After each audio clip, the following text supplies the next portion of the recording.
Hey you guys, welcome back to Married to Film. Listen, here's part 3.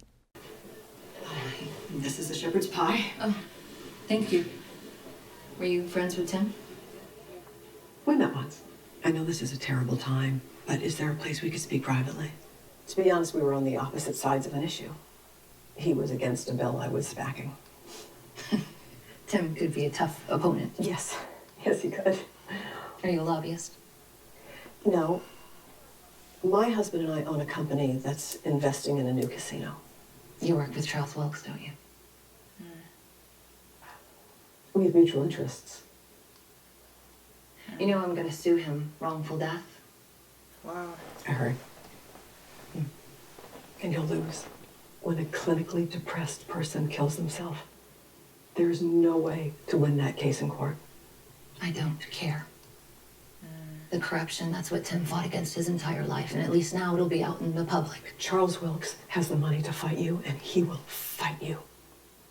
He will fight you until you are bankrupt. Wow. He killed my husband. No. Mrs. Black, Your husband killed your husband. Right.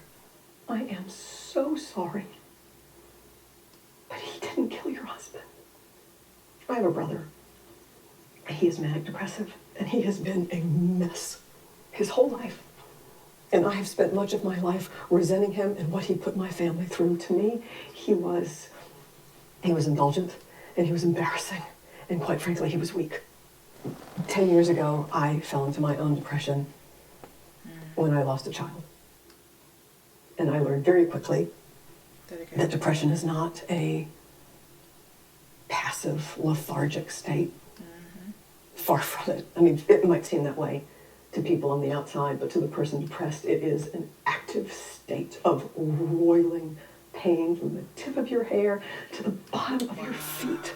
Tip of your hair, though. And I think deep down, You're you relieved. know, probably more than anyone, that Charles Wilkes didn't kill your husband.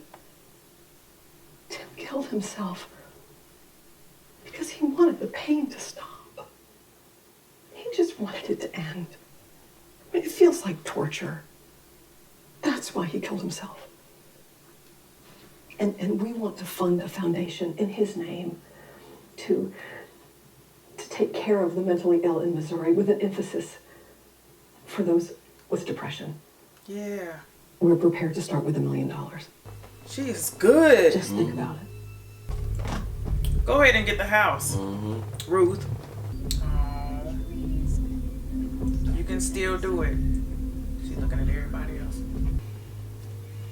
Hey, easy, creepy. A breast is a breast is a breast. It's not my sandbox. This is the terms of compliance letter? Just tell him you don't understand any of the particulars. And try to act fucking natural. Here, be my help. Wow. What if he gets suspicious? This whole charade is so he would come calling you, which he did. He's not gonna be suspicious. I hate your guts, you know that. Man thinks he can wow people into Oh. acquiescence. Is Trigger happy with him? Yeah. He held on to his power because no one stood up. I think we are actually preserving Get out, because you're going to blow up. the fine state of Missouri.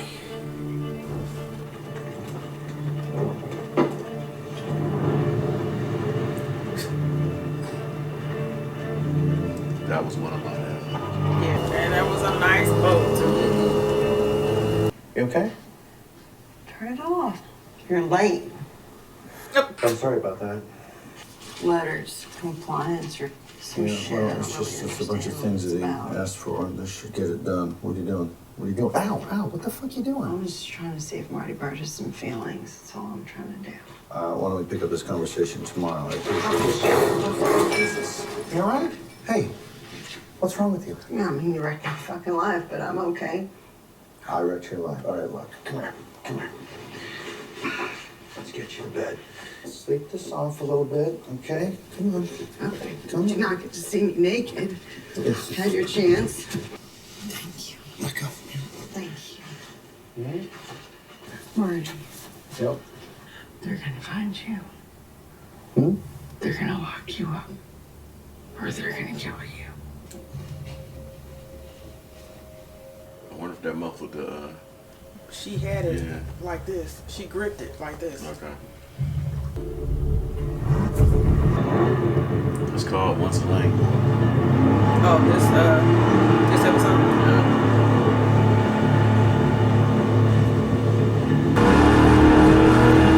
This girl is freaking awesome. You hear me? You hear me? Let them all. Hello? What the fuck are you doing, Ruthie? I got $50,000 worth of damage here on my dog. I have not the slightest idea what you're talking about. I was actually going to call you to follow up on our conversation from 2 days ago. Is now a good time? I'll kick your ass. Your insurer will likely see that the damage was not caused by an act of God, but a large boat. And if he's a suspicious type, you know those insurance fuckers, he might even think that it was caused by a $300,000 wake boat. No payout coming from Allstate, if you know what I mean. So one option is to declare bankruptcy, of course, and the other is to take what I offered you 2 days ago. Marty Bird Enterprises will replace all these boats out front before the owners know a thing. You're worse than your dad. I'll get you your breakwater.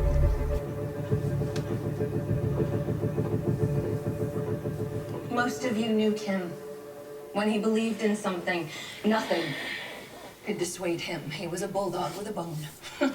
What some of you may not know is that Tim also suffered from clinical depression.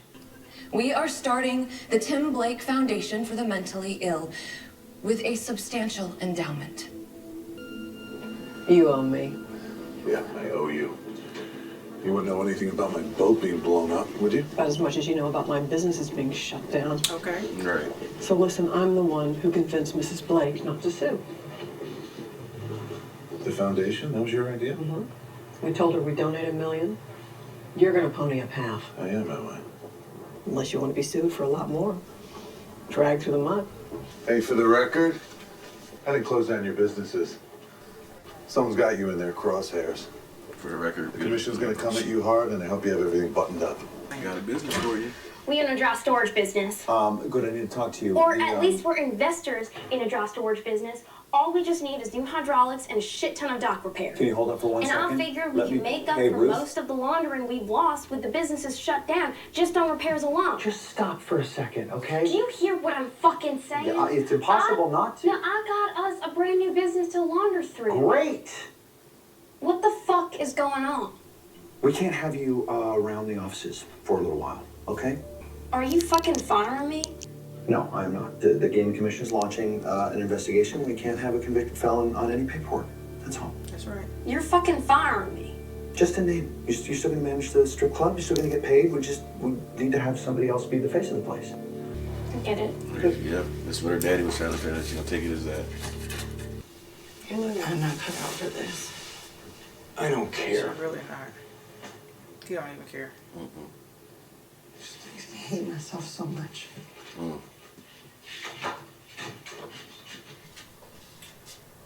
Do better than you've been doing.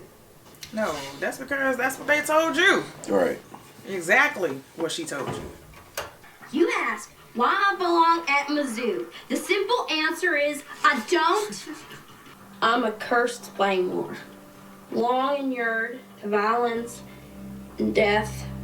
Taken too soon, people ask me of an untimely death. And in the case of Langmore, Oh, God. it's perhaps not soon enough. You shouldn't be saying this shit, Wyatt. It sounds like you're ready to off yourself, not get into college. I wrote the essay. I don't know what else you want me to do. You're not fucking cursed, Wyatt. So is that the biggest they grown? Because I could have sworn it's been... She might let him go today. You believe in the Langmore curse? There's somebody behind her. Her daddy. Walking the same fucking path you always walked. Because nothing's gonna change anyway.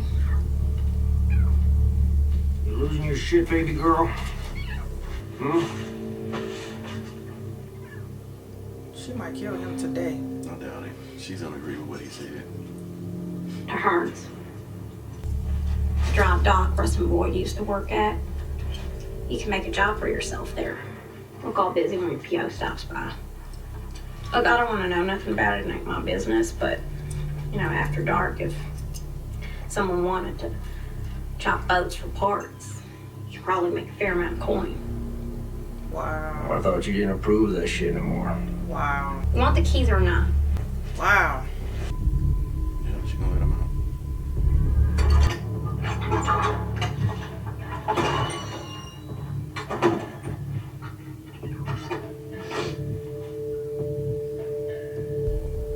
Your fucking choice. Wow. Dang. This is so that one was called Once a Langmore, Always a Langmore. Yes, it was. So for this one, it was a mixture of different people with different things going on, and it's always like that. Ozark, it's always capturing every part of the characters in for an episode. I couldn't get the words out. So they covered Rachel and Mr. Man. Detective Petty. Well, yeah, he petty, all right. So Right. I'm calling him Mr. Man because he got other issues. That's the right name for him.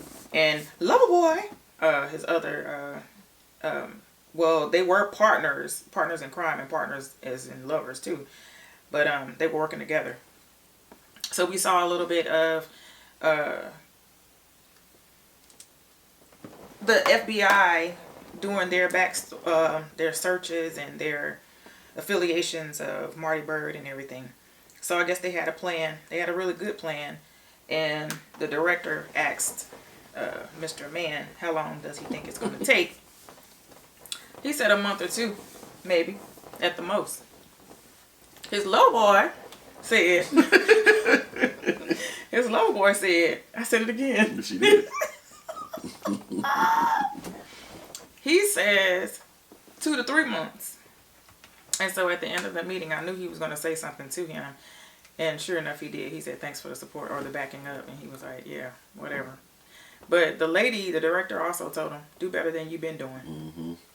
He flipped the script because he tells that to Rachel. Because now she's wired. And she's carrying a bug. That sounds like the flu. She's bugged. Mm-hmm. So I want to get to 2 other things, but that last one I'm gonna leave for a minute. You want to talk about the whole campaign and all that? Oh, I'm sorry. When it first came on, Tim or whatever his last name was, Blake, I think. Blake, yes, the one that stood out from the vote and had a family emergency all of a sudden, so that he wouldn't vote against. He was the deciding vote, so he wouldn't go to the other side, go to the dark side. The press was talking to him and asking him questions, and he was like, you know what, I got a couple of words for the press and the public. You know what, blah, blah, blah. He goes into his office, shuts the door, and pow, pow. Well, not pow, pow, because he didn't do it twice, but he kills himself. They open the door, he's dead. Okay? He's clinically depressed. And that was what Wilkes had on him as far as his leverage. Like, that's what he had on him. That he was clinically depressed. And that he has been admitted several times. Mm-hmm. So, as a political standpoint, that shows weakness. When you can't make decisions and rational decisions and whatnot if you've been declared. I don't want to say declared, it sounds like that's it. But if you have been clinically depressed with a diagnosis of that, then yeah, they will see it being something else. Other thing was Wendy doing her thing. She did her thing again. She went to the funeral as support. Not really. Went to Well, the funeral was after she confronted Miss Blake, the widow, at her home. Said, I'm sorry, I brought some potatoes and gravy. It was a shepherd's pie. I brought that with aluminum foil on it, you know, let me do whatever. She says, we would like to donate and support clinically depressed people. We'll start this with $1 million. And she said, are you trying to buy me off? And she said, yes, I am. Because she was going to sue Wilkes and say that he was the reason why her husband committed suicide. And Wendy's explanation was spot on. As far as being clinically depressed and having any form of depression, how it makes you feel. She's been there. So she was able to give her a little bit of outlook or insight on how it is to be depressed. The Snells and them, they wanted to go hunting. And they was wondering why there was people at their door, knocking on the door, trying to figure out the land and all that kind of stuff. All the businesses that Marty had, shut it down. Blue Cat Lounge, the strip club, and the funeral home. All three of them were shut down. This is because of the meeting that they had in the FBI boardroom, that they were getting down to the nitty-gritty. The whole situation with Rachel coming back, she was all drugged up, and then this daggone Mr. Man, I'm gonna call him Mr. Man, he just giving her ups.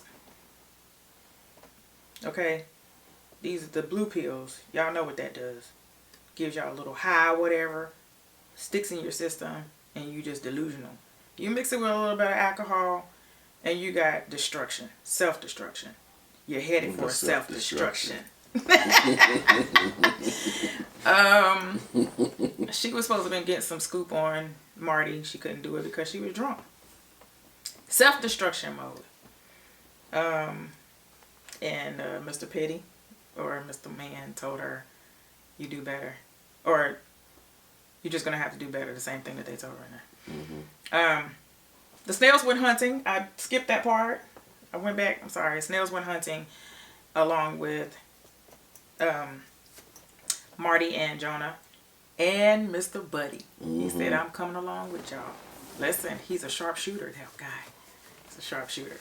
He came on the trip with his oxygen tank and everything. Jonah shot the buck, and he felt the PTSD after shooting the buck. He questioned his mom. He said, why did you give me the okay to shoot that man that was in the house? And she said, well, honey, you were going to be doing it to protect us. And he said, yeah, but what would you have done? Would you think of me as a murderer? And she said, no, I wouldn't have thought of you as that. I would have only thought of you as protecting your family. I thought that was good. Ruth, I want to get on that, but is there anything missing? I wanted to get on Ruth. I'll stay on Jonah for a minute. Jonah is hustling at school. Oh my God, yes, I forgot about that part. Go ahead. Jonah had a lot going on. Yeah, Jonah's doing it. Yeah. Jonah hustling at school, writing papers for a man. He's like, look, you can't just jump straight to an A. You got to gradually get there or it'll be suspicious. Okay, listen. He said, you messing up my flow here. Right. He said, we can all get caught. He making money on the side. He done opened up a bank account. Had Charlotte to act as the mom. That was good. Genius. Used the fake name and passport that was given to him by the private investigator. Listen. He has his photo on it. Yep. Fleming is his name. Michael Fleming. Because I was like, I know he's not going to open up this account with Jonah and Jonah Bird, because that's the red flag for the FBI agents. Anybody right now that's thinking that, you know, Marty's money, they know, but they trying to find it, and they not. So a couple of other things happened too. I guess our explanation and our theories at the end are like long, because so much stuff goes on in Ozark. The Snells was having sex. That was a little awkward. Because we couldn't figure out who it was. It was so dark. And then he was like, Darlene. I was like, oh, God. But she wants a baby. And I got a feeling that she's going to ask Wendy to be a surrogate. That's why she was nice to her at the table. They was eating the venison. They didn't know it. They thought it was regular steak or whatever. And that was not the case. I want to get on Ruth for a second. Or two. Poor baby. Poor baby. She wants to do better. She sees potential in herself. But she needs the reassurance. And her daddy is not going to give it to her because he doesn't even have it for himself. He never got an opportunity. And I'm just thinking it looks like she's the only child, but it seems like he wasn't able to do anything for her in the first place. He was always a hustler and always going to be a hustler. He even approached Marty, and when Marty was telling him about the job, this is what you're going to do, blah, blah, blah, blah, blah. Dude said, oh, I'm not doing no manual labor. It just came out right there. I'm not doing no manual labor. I came here because my daughter did so much for you. I figured you just go ahead and just give me some money. Listen, my daughter just killed my brothers to save your life. Can I get 10 G's? I mean, he didn't ask, but I'm just saying. He could have just went ahead and just put a sheet of paper, I owe you or something, slid it over here. Yeah, can you owe me? Can you lend me a couple of dollars? Marty was like, thanks for coming by. Ruth's last gesture at the end, that's basically her whole life. She's seen the people going in, looking at the house that she was actually interested in, and it was a family. It's like a starter home, but it was a husband and wife and a little baby. And she looked at them as they were coming out, and she realized that she would never be anything like that. But that's not true. But if you see yourself like that, or less than, then you always think that. And the name of this one was, once a Langmore, always one. But trying to get out of that mentality, she opened the gate for the Cougars, cats? I think, do it. No, they're not cougars. The cats. Dang. I know what kind of cats they are too, and it just slipped my mind. She opened the cage and she said, the decision is yours.